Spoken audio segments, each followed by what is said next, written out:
Hello दोस्तों, आज मैं आपको सुनाऊंगा पति पत्नी की सच्ची प्रेम कहानी। एक बार की बात है, सोहनपुर गांव में रमा और मदन रहते थे। वह दोनों एक दूसरे से बहुत प्यार करते थे। वह एक झोपड़ी में रहने के बावजूद भी प्यार से रहते थे। उनके पास पैसों की बहुत कमी थी, जिसके कारण उन्हें दो वक्त के खाने के लिए भी दिक्कत का सामना करना पड़ता था। मदन गांव के ही एक जमींदार के यहाँ खेतों में काम करता था, जिसके लिए उसको बहुत कम पैसे मिलते थे। रमा भी मदन के जाने के बाद जमींदार की पत्नी के यहाँ झाड़ू पोछे का काम करती थी। रमा के बाल बहुत ही काले और घने थे। रमा को यह बहुत इच्छा थी कि वह अपने बालों में एक चांदी का पिन लगाए, जिससे उसके बाल और भी खूबसूरत लगेंगे। मदन भी रमा की इस इच्छा को जानता है, लेकिन पैसों की तंगी के कारण वह कुछ भी नहीं कर पाता। जमींदार की पत्नी के बाल झड़ने के कारण बहुत ही कम बचे थे, लेकिन जब वह रमा के बालों को देखती तो उसे बहुत जलन होती थी। कुछ दिनों के बाद रमा का जन्मदिन आने वाला था। वह रमा के जन्मदिन पर उसको चांदी की पिन उपहार देना चाहता था।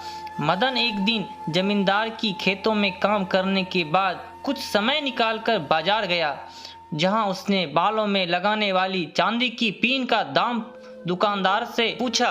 दुकानदार ने चांदी की पिन का दाम 50 रुपया बताया। यह सुनकर मदन घर वापस लौट आया, क्योंकि मदन के पास इतने पैसे नहीं थे। लेकिन उसने सोचा कि वह जमींदार से कुछ पैसे उधार लेकर अब की बार अपनी पत्नी रमा को उसके जन्मदिन पर यह पिन उपहार देगा, क्योंकि वह अपनी पत्नी के लिए कभी भी कुछ अच्छा नहीं कर पाया था।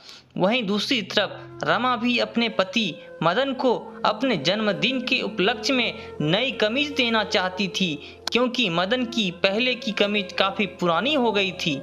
रमा भी नई कमीज लाने के लिए जमींदार की पत्नी से उधार मांगने की सोच रही थी। अगले ही दिन मदन जमींदार के पास गया और 50 रुपया उधार देने के लिए जमींदार को कहा। जमींदार ने मदन को कहा कि वह उसको 50 रुपया उधार नहीं दे सकता। अगर उसे पैसे की जरूरत है तो पास के गांव में एक मेला लगा है, जिसमें वह पहलवानों के साथ लड़कर 50 रुपया कमा सकता है, क्योंकि वह शरीर से भी तंदुरुस्त है। रमा भी अगले दिन मदन को बिना बताए जमींदार की पत्नी से उधार लेने चली गई।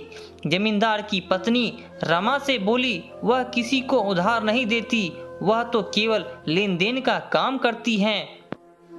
वह बोली कि वह रमा को पैसे दे देगी, लेकिन उसके बदले रमा को अपने बाल काट कर देने होंगे। यह सुनकर एक बार तो रमा आश्चर्यचकित हो गई, क्योंकि वह अपने पति मदन के लिए एक नई कमीज लेना चाहती थी। अब वह दिन भी आ गया जिस दिन रमा का जन्मदिन था। उस दिन रमा ने अपने बाल काटकर जमींदार की पत्नी को दे दिए और इसके बदले में उसे कुछ पैसे मिले, जिससे उसने मदन के लिए नई कमीज ले ली। वही मदन भी रमा को बिना बताए दूसरे गांव में जाकर पहलवानों से लड़ा और कुश्ती से मिले हुए पैसों से रमा के लिए वही चांदी के क्लिप लेकर आ गया। लेकिन उसके शरीर में पहलवान से लड़ने के कारण जगह जगह पर घाव हो गए थे, जिसके कारण उसका शरीर बहुत दर्द कर रहा था। जब वह घर पहुंचा तो रमा ने अपना सर साड़ी से ढक रखा था।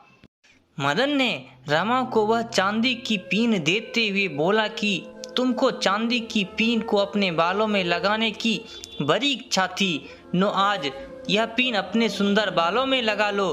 तभी एक हवा का झोंका आया और साड़ी का पल्लू रमा के सिर से नीचे गिर गया, जिसे देखकर मदन दंग रह गया। तभी रमा ने भी नई कमीज मदन को देते हुए सारी बात बताई, जिससे दोनों को उपहार देने के लिए एक दूसरे का त्याग का पता लगा। रमा और मदन एक दूसरे से बहुत प्यार करते थे, जिसके लिए रमा ने अपने बालों की भी परवाह नहीं की और मदन ने रमा के चांदी के पिन के लिए अपने शरीर को ही दांव पर लगा दिया। इसके बाद रमा और मदन का प्यार और भी गहरा हो गया। हम उम्मीद करते हैं कि आपको रमा और मदन की मोस्ट रोमांटिक, दिल को छू देने वाली सच्ची प्रेम कहानी बहुत पसंद आई होगी। आप हमें कमेंट करके ज़रूर बताएं। कहानी अच्छी लगी हो तो लाइक करना ना भूलें। यदि आप मेरे चैनल पर नए हैं तो सब्सक्राइब जरूर कर लें और बेल आइकन को ऑल पर कर दें ताकि आप हमारे हर नई कहानी को सुन सकें। धन्यवाद।